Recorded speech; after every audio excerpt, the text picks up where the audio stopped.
جی بسم اللہ الرحمن الرحیم. السلام علیکم ناظرین. جے ٹی وی کے ساتھ میں ہوں قاسم جامی. سلسلہ پوڈ کاسٹ میں خوش آمدید.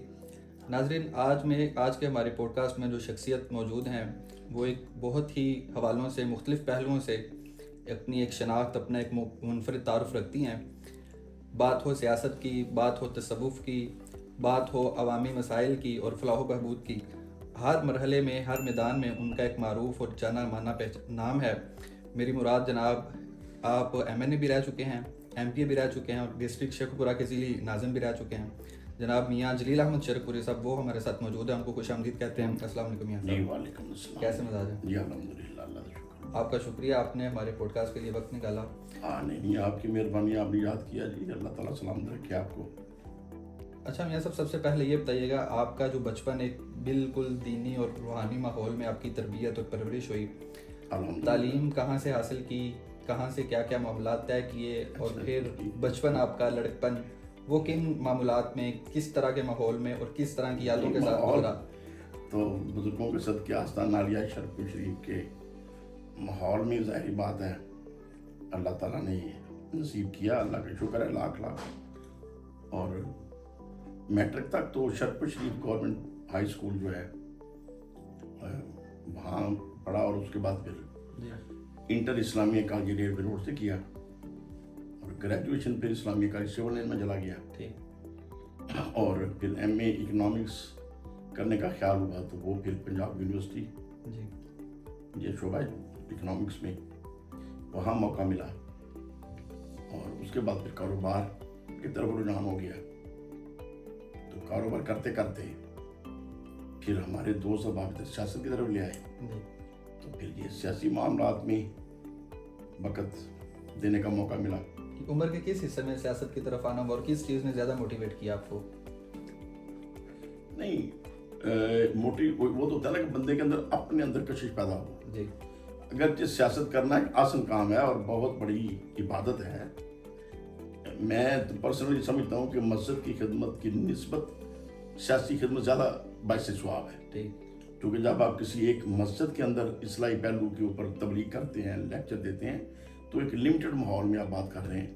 جب آپ کسی کانسٹیچوئنسی کے اندر یا پورے نیشنل لیول پہ بات کرتے ہیں تو پھر بے شمار علاقے کے اندر جہاں بے شمار مساجد آ جاتی ہیں, اب سب کے لیے بہتری کا باعث بنتے ہیں اور اچھا پیغام دینے کا موقع ملتا ہے. وہ الگ بات ہے کہ ان چیزوں کو ہم پوزیٹیو یوز کریں یا نیگیٹو یوز کریں. تو میرا اپنا ویسے سوچ جو تھی وہ میرے بڑے بھائی میاں سعید صاحب, انہیں زمانہ طالب علمی سے ذوق تھا سیاسی, لیکن میرے اندر سیاست کے خلاف میں نہیں تھا, لیکن میں اپنی ذاتی فیملی کو فیزیبل نہیں سمجھتا تھا. اور میں سمجھتا تھا کہ ضروری نہیں کہ ہم خود سیاست کریں, علاقے میں جو بھی اچھا آدمی ہے اسے سپورٹ کر دیں. تو لیکن میاں سعید صاحب میں ذوق تھا, وہ زمانہ طالب علمی میں بھی سیاست کے اندر بہت دلچسپی لیتے رہے, اور پھر 2 الیکشن انہوں نے لڑے میرے سے پہلے, ایم پی اے کے دونوں میں اللہ نے انہیں کامیابی دی. تو ان کی کمپین کے اندر ظاہر آنا جانا اور مینجمنٹ کرنا وہ میرا وہ رہا ہے. لیکن جب گریجویشن کی پابندی لگ گئی پرویز مشرف صاحب نے, جو کہ میں اس وقت بھی کہتا تھا کہ یہ پابندی غیر اخلاقی ہے. گریجویشن کی پابندی؟ ہاں, مطلب کہ تو نہیں بنتا نا کہ جس نے گریجویشن نہیں کی وہ الیکشن نہیں لڑ سکتا. ہو سکتا ہے کوئی میٹرک فیل ہو لیکن نہایت ایماندار بندہ ہو اور ایک پی ایچ ڈی آدمی ہو اور بددیانت آدمی ہو. ممکن ہے. تو اب گریجویشن کا کیا معیار ہے؟ معیار تو ہے پبلک اوپینین. اگر پبلک سمجھ گیا ہے کہ یہ بندہ ہے تو میٹرک پاس, لیکن بہت علاقے کا سمجھدار آدمی ہے, پنچایتی بڑے فیصلے اچھے کرتا ہے اور نیک نیت آدمی ہے, تو اس کو ہمارا نمائندہ ہونا چاہیے. تو یہ معیار جو ہے میں اس کا حامی نہیں ہوں. لیکن بھارت اسی جو غلط شرط تھی جس کو میں تنقید پہلے دن سے کرتا رہا, وہی ایک باعث بنی کہ میری طرف رجحان ہو گیا دوستوں کا کہ نہیں میاں سعید صاحب تو آپ الیکشن نہیں لڑ سکتے, تو آپ الیکشن لڑیں. تو پھر میں نے دوستوں کے مجبور کرنے پر ایک کہہ لیں سیکریفائی کیا, کیونکہ میرا بزنس کی طرف توجہ ہو گئی تھی, اور پھر حضور والد گرامی رحمۃ اللہ علیہ کے ساتھ تبلیغی معاملات میں میرا ذوق رہتا تھا. ان کی جو پبلیکیشنز ہوتی تھیں, ماہانہ نور اسلام تھا, اور مختلف انگلش میں اردو میں کتابیں چھپتی رہتی تھی. اس کے اندر بھائیوں میں سے میرا ہی کنٹریبیوشن بزرگوں کے ساتھ زیادہ تھا, تو میں اس میں مطمئن تھا کہ چلو میں بزرگوں کے ساتھ کچھ معاونت کرتا ہوں, اور آستانے کے جو معاملات ہیں, محفلیں ہیں, ان کا آرگنائز کرنے میں کچھ وقت ملتا ہے, تو یہ زیادہ باعث برکت ہے. اگر میں سیاست کی طرف چلا جاؤں گا تو پھر یہ کام چھوٹ جائیں گے, اور پھر میرا کاروبار جو ہے وہ بھی افیکٹ ہوگا. تو لیکن جب دوستوں نے مجبور کیا تو پھر میں نے ایکسیپٹ کر لیا. جب ایکسیپٹ کیا تو ظاہر کاروباری نقصان تو ہوا, آستانے سے بھی ذرا ہٹا, لیکن پھر میری ایک ایٹیچیوڈ شروع سے ہے, میں جو بھی کام کرتا ہوں کرتا شوق سے ہوں. یعنی مجھے یہ نہیں ہوتا کہ اگر یہ کمرہ میرے پاس ہے تو میں وہ ساتھ والا بھی خرید لوں, میں وہ محل بھی خرید لوں. یہ شوق مجھے کبھی نہیں ہوا. مجھے یہ ہے کہ یہ مجھے رب نے دیا نا, یہ صاف ستھرا ہو, اس کی میں نیٹ اینڈ کلین رکھوں. اگر اللہ تعالیٰ بڑا دے دے اس کو صاف ستھرا رکھے. اسی طریقے سے مجھے گاڑیوں کا کبھی شوق نہیں ہوا. حالانکہ جب میں کاروباری لائف میں تھا اس وقت پجارو اور یہ خریدنا میرے لیے مائنر ایشو تھا, لیکن کبھی ذوق ہی نہیں آیا. بلکہ میں تھوڑا چڑھتا تھا کہ یار یہ بڑی گاڑیاں کمپلیکس کا باعث بنتی ہیں عام لوگوں کے لیے, کہ ہر بندہ تو افورڈ نہیں کرتا. تو آپ وہ چیز یوز کریں جو ہر بندہ تقریباً میچنگ ایک پوزیشن میں رہے روی کے ساتھ. ہاں, تو مطلب مجھے تھوڑا سا ان چیزوں سے ویسے چڑ ہے, اس لیے کہ بیلنس رہے.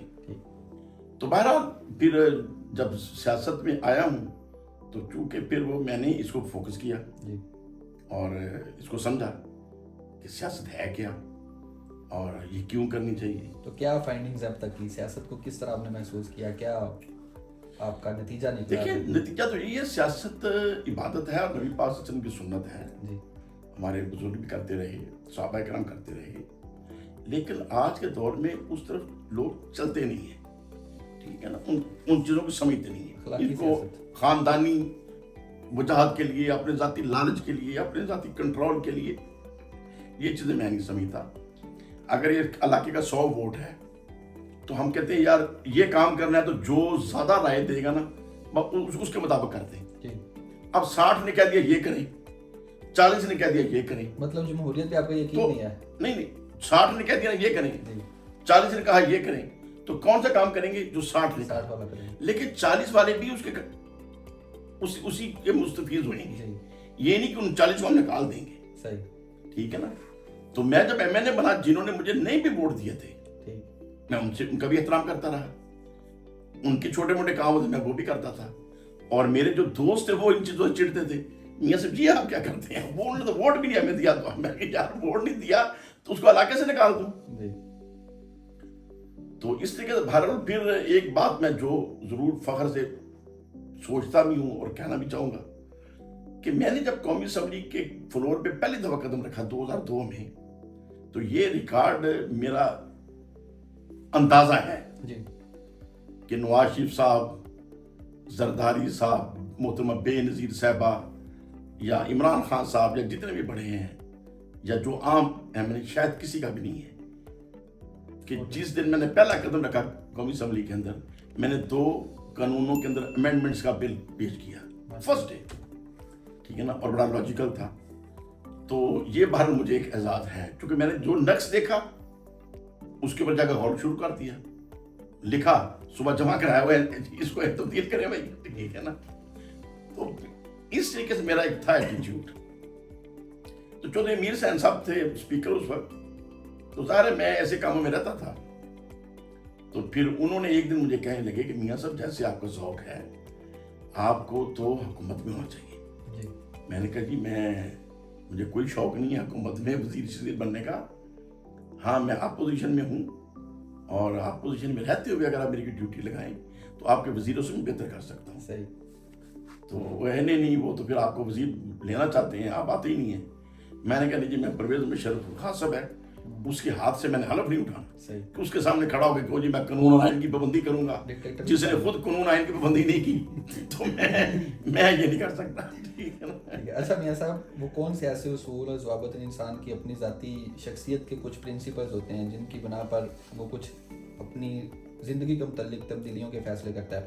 آپ کی سیاسی زندگی پہ اگر نظر دوڑائیں تو وہ نشیب و فراز کا اور وہ بڑی کنٹریورشل چیزیں بعض اوقات سامنے آتی ہیں. تو وہ کیا چیزیں ہیں, کیا اصول و ضوابط ہیں, کیا پارٹی چینج کرتے ہیں, وہ کن اصول و ضوابط کی بنیاد پر, یعنی کیا چیز اس میں؟ جیسے میں نے یہ کہا نا کہ یہ ریکارڈ کسی کا آپ نہیں ڈھونڈ سکتے, کہ جس دن پہلی دفعہ زندگی میں اسمبلی میں گیا اسی دن اس نے کوئی 2 امینڈمنٹ پیش کر دی ہوں. دیکھیں میں پارٹی ازم کا قائل نہیں ہوں شروع سے, یعنی آج کے شروع سے. اگر مجھے کوئی یہ کہتا ہے میاں جلیل کو خریدا جا سکتا ہے, یہ اس کی بہت بڑی بیوقوفی ہے. حضور شیر ربانی صدقے یہ سارے ارب پتی میاں جلیل کی نوک کے برابر نہیں ہے. میری نوک نہیں, میرے جوتے کی نوک کے برابر. ٹھیک نا. دیکھیں میاں اظہر صاحب حیات ہیں, اللہ تعالیٰ نے صحت تندرستی دے. جب میں MNA کا الیکشن لڑ رہا تھا اور میاں اظہر صاحب گھبرا گئے, کیونکہ پہلے یہاں رانا تنویر صاحب نے الیکشن لڑنا تھا مسلم لیگ نون کی طرف سے. پھر میاں اظہر صاحب کا جب سامنے نام آیا تو وہ پھر مجھے انہوں نے اصل میں تو مجھے کہنا جیسے ونگار نہیں ڈالتے, وہ ان کا مائنڈ تو یہ تھا کہ میاں اظہر کے سامنے ہار ہی جانا ہے تو چلو میاں جلیل کو کھڑا کر دیں. تو مجھے تو ہار جیت کی طرف خوف تھا ہی نہیں, ہارنا ہے کہ جیتنا ہے. مجھے تھا کہ ایک اپنا میسج دینا ہے. تو بہرحال حکومتی حلقوں میں یعنی اس وقت جو حکومت تھی ان کے اندر ایک تشویش اور کی لہر دوڑ گئی. اس کی وجہ یہ تھی کہ ایک تو حضور شیر ربانی رحمۃ اللہ علیہ کے صدقے ہمیں لوگ وہ برادریوں سے تھوڑا ہٹ کے سوچتے ہیں. کوئی جٹ ہو, راجپوت ہو, سادات ہو, پٹھان فیملی ہو, سارے پیار محبت کر جاتے ہیں کہ یہ بزرگوں کی اولاد ہے. اور پھر ارائی برادری سے ہونے کی وجہ سے وہ ایک ایکسٹرا بینیفٹ, چونکہ ارائی اکثریتی بیلٹ ہے تو وہ ایک بینیفٹ بھی ایک سیاسی طور پہ آتا ہے. تو میاں اظہر صاحب تو خالصتاً وہ ایک ارائی اپنے آپ کو سمجھ رہے تھے کہ جہاں ارائی زیادہ ہیں تو میں یہاں کھڑا ہو سکتا ہوں. تو وہ میاں رانا تنویر صاحب نے جب میرا نام آگے دے دیا, اور میں شروع میں تو انکار کرتا رہا, رانا تنویر صاحب سے آپ آج بھی پوچھ سکتے ہیں, تو میں کہتا تھا نہیں میاں صحیح صاحب MPA تھے تو بس میرے پاس ٹائم نہیں ہے, میں اسلام آباد کہاں جایا کروں گا, تو یا لاہور ٹھیک ہے میں ان کی سیٹ کور کر لیتا ہوں. تو خود مجھے نواز شریف صاحب نے فون کیا میرے انکار کی وجہ سے, اور میاں جلیل صاحب سارے کہتے ہیں میاں جلیل کو الیکشن لڑے گا تو جیت سکتا ہے, آپ کیوں انکار کرتے ہیں؟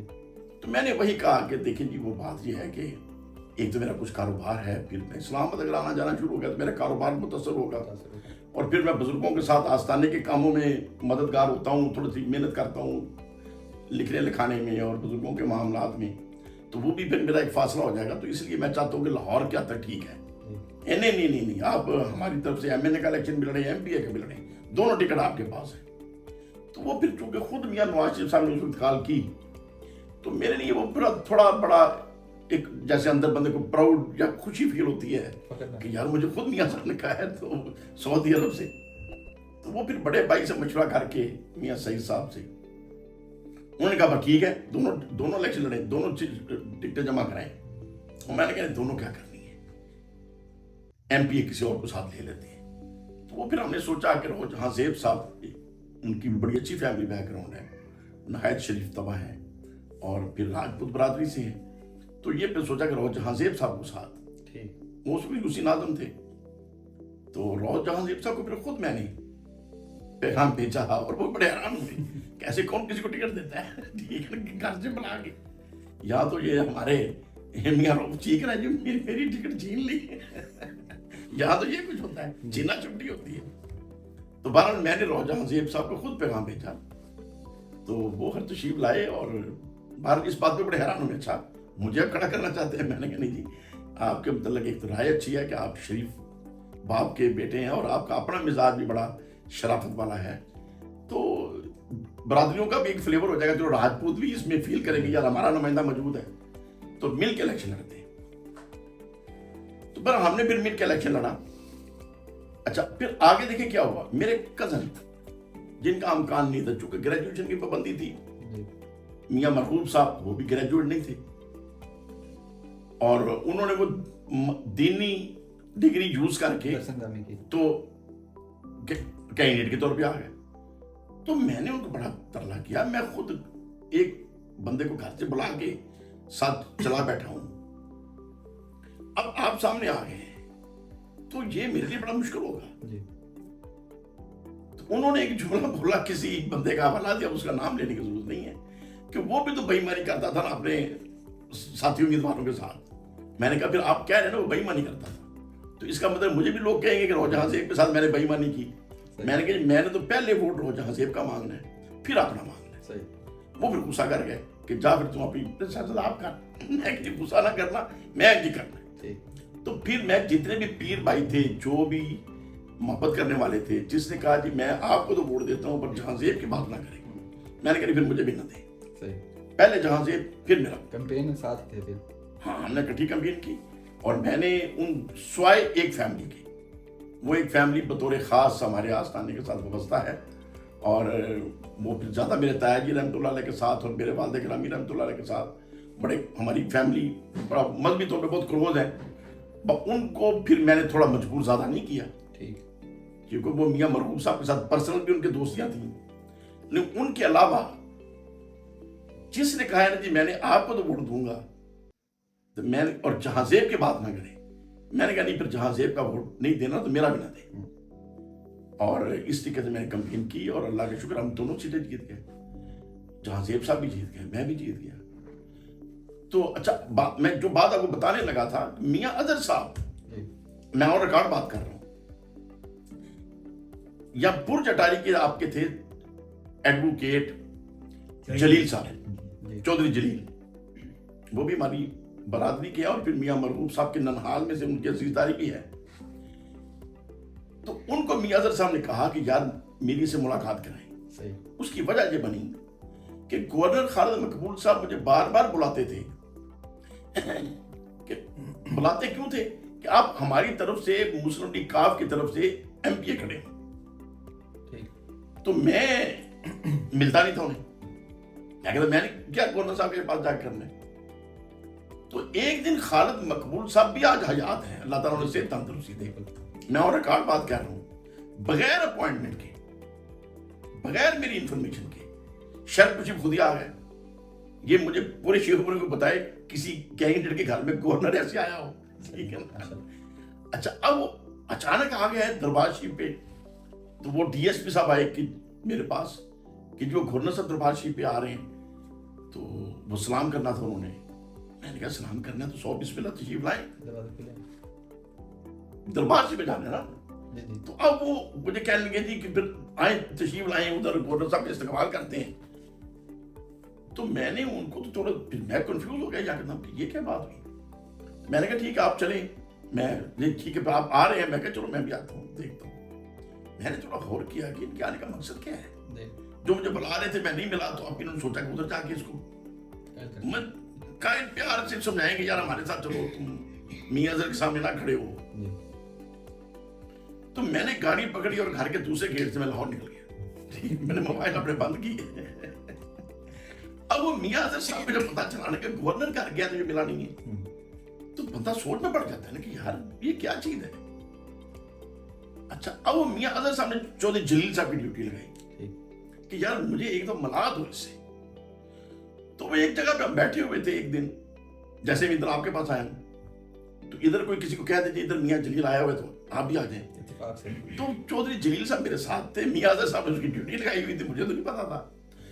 انہوں نے وہ لاہور میں کہیں بیٹھے تھے تو میاں اظہر صاحب کو بلا لیا, مخبری کر دی. ہاں مخبری کر دی, اور بعد میں ہنس کے مجھے کہنے لگے جی میری انہوں نے ڈیوٹی لگائی تھی, اب آپ مل لیجیے گا, وہ آ رہے ہیں گیٹ پہ آ گئے. میں کہ یار تو کی کہنا ہے, وہ بزرگ نے قابل احترام نے ایسا نہیں کرنا چاہیے. خالد مقبول صاحب کو بلا لیں دوبارہ. کس کو بلا لیں؟ کس کو؟ خالد مقبول صاحب کو. خالد گورنر صاحب کو؟ جی 100 بسم اللہ. ٹھیک ہے جی, قابل احترام ہے. اچھا وہ بہرحال اب میاں اظہر صاحب جب تشریف لائے تو وہ ناصر جبران صاحب بھی ان کے ساتھ تھے, اور چودھری جلیل صاحب بھی بیٹھے ہوئے تھے. تو علیحدہ کمرے میں بیٹھ گئے 4 بندے. تو انہوں نے 1.5-2 گھنٹے مجھے سمجھاتے رہے. اب میں ترلے کا لفظ نہیں استعمال کرتا, لیکن بہرحال سمجھانے کے لیے کرنا پڑے گا, مطلب ترلا کرتے رہے. تو میں ان کی ہر دلیل کو احترام سے کاٹتا رہا کہ میاں صاحب میں آپ کا احترام کرتا ہوں, لیکن میں پرویز مشرف کے ساتھ نہیں چل سکتا. وہ انلیگل طریقے سے آیا ہے. میں نواز شریف کو پسند کرتا ہوں, نواز شریف کی عزت کرتا ہوں, تو میں نے نواز شریف کے ساتھ رہنا ہے. انہوں نے کہا جی وہ 10 سال کا معاہدہ لکھ کے بھاگ گیا ہے، میں آپ کو دکھاتا ہوں، میں نے خود پڑھا ہوا ہے. میں نے کہا جی 20 سال کا لکھ کے بھاگ جائے لیکن میں اس کے ساتھ ہوں. وہ اینڈ میں مجھے کہنے لگے کہ آپ میرے ساتھ صبح چلیں جہاز میں بیٹھ کر گورنر کے، آپ کو میں پرویز مشرف کے پاس لے کے جاتا ہوں.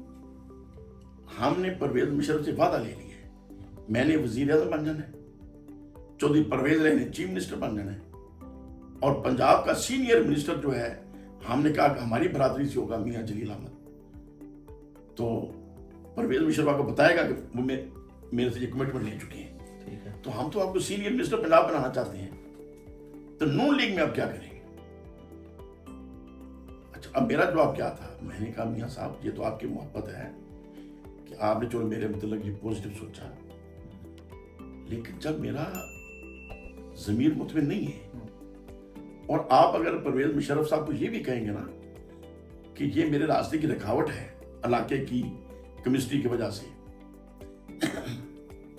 تو اس کو فارغ کرنا ہے تو اس کو گورنر لگا دیں، تو وہ آپ کے کہنے پر خالد مقبول صاحب کو امریکہ میں یا کسی بڑے ملک میں امبیسیڈر بنا کے بھیج دیں گے، تو گورنر کی سیٹ بھی مجھے دے سکتے ہیں آپ کے کہنے پہ. لیکن اگر میں گورنر بھی لگ جاؤں اور گورنر ہاؤس کے اندر 4 پہ سوتے ہوئے میں کہوں میاں جلیل تم بک کے آ گئے، تو بےغیرتی کر کے آ گئے، تو مجھے تو نیند ہی نہیں آنی. میاں تو سب پریشان ہو گئے، اور پھر اس کے بعد جو انہوں نے انداز اختیار کیا وہ میں آن ایئر نہیں کہنا چاہتا، یعنی کہ وہ ایسا انداز تھا کہ میں خود پریشان ہو گیا کہ میاں صاحب مطلب پریشان ہو گیا نا یار، یہ بندہ کسی جگہ پہ ٹوٹ نہیں رہا. تو مجھے بتائیں جس بندے کو اللہ تعالیٰ نے اتنی ہمت دی ہو اسے کوئی خرید سکتا ہے؟ یہ ٹگے ٹگے کے لوگ جو دو آنے میں بکنے والے ہیں وہ میاں جلیل کے متعلق ایسی باتیں کریں تو پاگلوں والی بات ہے. تو بہرحال بات کرنے کا مقصد یہ ہے کہ وہ میں نواز شریف سے محبت کرتا تھا، میں نواز شریف کو ٹھیک سمجھتا تھا، ٹھیک ہے نا، اور میں سمجھ ان کا ساتھ دینا چاہیے. تو پارٹی پولیٹکس جو ہے میں اس کا قائد اس لیے نہیں ہوں کہ اگر کوئی یہ سمجھتا ہے جیسے میری نواز شریف صاحب سے اس وقت محبت تھی اور آج میری عمران خان صاحب کے ساتھ محبت ہے، کیوں میں اب نواز شریف کے خلاف ہوں؟ کیوں خلاف ہوں؟ جب میں نے دیکھا کہ نواز شریف صاحب کا ذہنی لیول جو ہے وہ خراب ہو چکا ہے اور وہ پاکستان کو کچھ نہیں سمجھتے، انویسٹمنٹ ان کے باہر ہے، بچے ان کے باہر ہیں، اور پھر جب فوج نے 2 دفعہ نکالا نواز شریف صاحب کو تو ظاہر ہے وہ سوچتے رہے سعودی عرب میں کہ یہ ہوا کیا ہے. پہلی دفعہ فوج نے نکال دیا، پھر میں آیا 2/3 میجورٹی کے ساتھ، پھر فوج نے نکال دیا پرویز مشرف نے. تو میں اگر دوبارہ 10 سال بعد پاکستان میں جاؤں دوبارہ اسٹرگل کروں یہ پھر نکال دیں گے. اس کا حل کیا ہے؟ تو نواز شریف کے ذہن میں یہ حل آیا کہ فوج کو کمزور کر دو، اتنے جو کر ہے نہیں نہ تو کہ پرائم منسٹر کو پکڑ سکے. اچھا یہ میری اسیسمنٹ ہے، یہ کوئی خبر نہیں ہے، میرا تجزیہ ہے اور بالکل 100% میرا تجزیہ درست ہے. میرا انالیسس کبھی غلط ہوا نہیں ہے زمانہ طالبین سے ملی سے لے کے آج تک، یہ اللہ کا کرم ہے، کیونکہ میں نے کبھی لالچ سے سوچا نہیں ہے، دروسی پڑھ کے سوچتا ہوں اور جب فوکس کرتا ہوں تو چیزیں سمجھ آ جاتی ہیں. تو اس کی بے شمار وجوہات دلائل وہ لمبے ہیں، کیا کیا باتیں ہوئی. انہوں نے ادھر ایک مل بنائی تھی جدے میں، اس میں 100% انہوں نے ملازم جو تھے جاتی امراض سے اور انڈیا سے بھرتی کیے، ایک پتہ بھی پاکستانی نہیں تھا. تو میرے ذہن میں آیا کہ یہ ہمارا پرائم منسٹر رہا ہے، ہم اسے پیار کرتے ہیں، یہ بندے ادھر انڈیا کے بھرتی کر رہا ہے. تو وہ سوچتے سوچتے مجھے یہ بات سمجھ آئی کہ ان کے مائنڈ میں یہ چیز ہے کہ فوج کو کمزور کریں، فوج کو کمزور کروں گا تو انڈیا اوپر چڑھ جائے گا. اس کا حل کیا ہے؟ اس کا سلوشن انہوں نے یہ ڈھونڈ لیا کہ انڈیا سے دوستی کر لیں، فوج کی ضرورت ختم. بیسیکلی نواز شریف سے چل پڑے ہیں اس وقت سے اس روٹ پر، اور جب مجھے سمجھ آ گئی تو میں ان سے کنارہ ہو گیا کہ یار مودی صاحب بھی اسی سینیریو میں پاکستان آئے تھے. وہ میاں نواز شریف آج کے دن تک اس روٹ پہ ہے. یہ جو سان اسلام آباد ہے فوج کو بدنام کرنے کے لیے، اور ہر حرکت آپ دیکھ لیں فوج کو بدنام کر رہے ہیں. لالچ ان لوگوں کی ہے. دیکھیں نا بٹو نے مشرقی پاکستان بنوایا، لالچ بٹو کا تھا، مجھے کچھ ثابت کرے یہ کہ لالچ کیا تھا اس میں. اور پھر بٹو نے دوسری دشمنی پاکستان کے ساتھ یہ کی یا بے وقوفی کی دشمن تو نہیں تھا لیکن اس کا اپنا ایک لالچ تھا کہ میں حکومت کروں. تمام انڈسٹری کو نیشنلائز کر لیا, سارے کاروبار کا بیڑا کر دیا, ایک ملک توڑ دیا, جو بچ گیا تو اس کو کمزور کر دیا. تو لالچ تو بھٹو کا تھا نا, تو بدنام آج تک فوج ہوتی ہے, حالانکہ جائیے کا کیا لالچ تھا. اچھا آج مجھے بتا دیں کہ اس ساری جو حرامزادگی ہو رہی ہے, اگر جو فوج اس میں یوز ہو رہی ہے, لیکن فوج کا لالچ کیا ہے؟ لالچ تو نواز شریف کا ہے. تو فوج تو متحد ہے, یا کمپرومائز ہو جاتی ہے, یا کچھ لوگ چند افیسر ان کے ساتھ انڈرسٹینڈنگ کر دیتے ہیں, لیکن ان کا اپنا کوئی اس میں انٹرسٹ نہیں ہے. تو اس وقت جو ظلم تھا وہ بھٹو نے کیا, آج جو ظلم ہو رہا ہے نواز شریف کر رہے ہیں. تو بہرحال یہ وہ سعودی عرب سے جب واپس آیا, نواز شریف اس وقت سے لے کے آج تک اسی لائن کے اوپر ہے. تو یہ ایک وجہ بنی میری ان سے علیحدگی کی, ٹھیک ہے نا. اور اب میں سمجھتا ہوں کہ جو آپ کا سوال تھا اس کا دو حرفی جواب یہ ہے, تفصیلات تو میں نے ویسے دے دی. دو حرفی جواب یہ ہے کہ جس پارٹی کو آپ سمجھیں, اگر کوئی پیپلز پارٹی کو سمجھتا ہے کہ میں اس کے ساتھ بہتر کام کر سکتا ہوں تو ویری گڈ, کام تو ملک کے لیے کرنا ہے نا.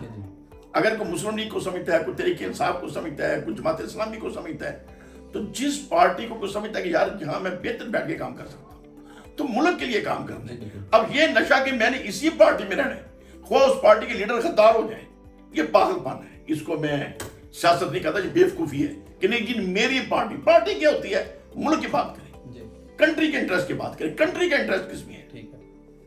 اچھا میاں صاحب, سیاست کی بڑی سیر حاصل تاریخی جروکوں سے آپ نے گفتگو کی. آپ کا ایک چونکہ دوسرا پہلو بھی ہے تصوف اور روحانیت اور ایک آستانے کے آپ نمائندہ اور گدی نشین حیثیت سے جانے اور مانے جاتے ہیں.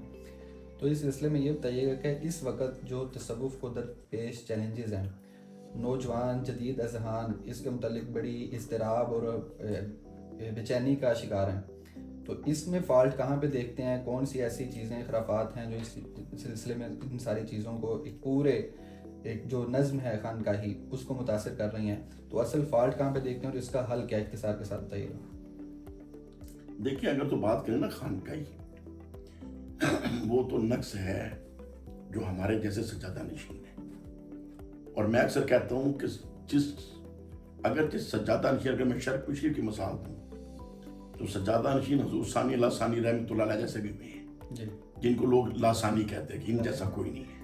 پھر سجادہ نشین حضور فخر المشاہد رحمۃ اللہ علیہ جیسے بھی ہوئے ہیں, ٹھیک ہے نا, کہ جنہوں نے لوگوں کو خواب کے اندر ایک رات میں قرآن پاک حفظ کرا دیا, اور جو کنویں کے آگے بھیل نہیں ہے تو رمحان رکھتے تھے تو کنواں چلنا شروع ہو جاتا تھا. ایسی کنوائیاں بھی موجود ہیں. تو پھر سجادہ نشین ہمارے جیسے نالائق نہیں ہے. تو اکثر چونکہ سجادہ نشین حضرات اپنے بزرگوں کے نقش قدم پر نہیں ہیں, ان کی وجہ سے وہ تصوف کی طرف ایک تنقیدی نگاہ جاتی ہے, اور لوگ پھر کہتے ہیں دیکھو جی پیر ایسے ہوتے ہیں.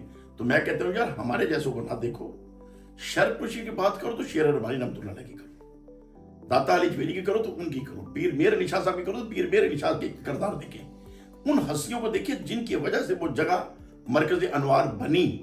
ان میں کوئی نقصہ تو بتاؤ, سوال نہیں پیدا ہوتا. آگے جو ان کے فالوور ہیں یا ان کی اولاد میں سے ہیں, ان کی اولاد میں بالکل ان کے نقش قدم پر چلنے والا بھی ہو سکتا ہے, اور کچھ غلطیاں بھی ہو سکتی ہیں. تو وہ جو غلطیاں ہمارے جیسے سجادہ نشینوں میں ہیں, وہ بہرحال میں سمجھتا ہوں قابل اصلاح ہیں چیزیں. ٹھیک ہے. اچھا میاں صاحب, ایک سوشل میڈیا پہ چونکہ ایک بڑی بے مہار شتر کی طرح ایک سارا سلسلہ ہے, انجینئر محمد علی مرزا وہ ایک بڑی کنٹریورشل چیزیں بالعموم بیان کرتے ہیں, خانقاہی نظم پہ بھی, تصوف پہ بھی, اور اس طرح, اور یہ پورا جو ایک سلسلہ مکاتب فکر کو بڑا وہ ٹارگٹ کرتے ہیں.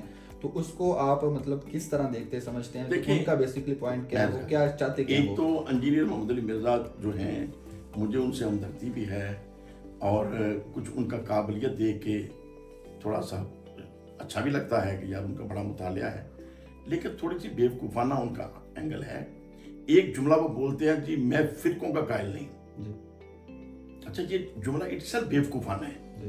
مجھے محمد علی مرزا صاحب بتائیں, ٹھیک ہے وہ اہل حدیث میں نہیں ہے, بریلوی بھی نہیں ہے, دیوبندی میں نہیں ہے, کسی فرقے میں نہیں ہے, لیکن وہ ایک فرقہ, کیا ان کا نام کیا ہے, وہ انجینئر محمد علی مرزا, تو وہ ایک علمی کتاب بھی وہ بولتے ہیں, ہاں تو وہ علمی کتاب بھی نوا فرقہ پھر انہوں نے بنا دیا نا, یہ اٹسیلف ایک فرقہ ہے. جب ایک اکثریت ایک ہی چیز کو فالو کرے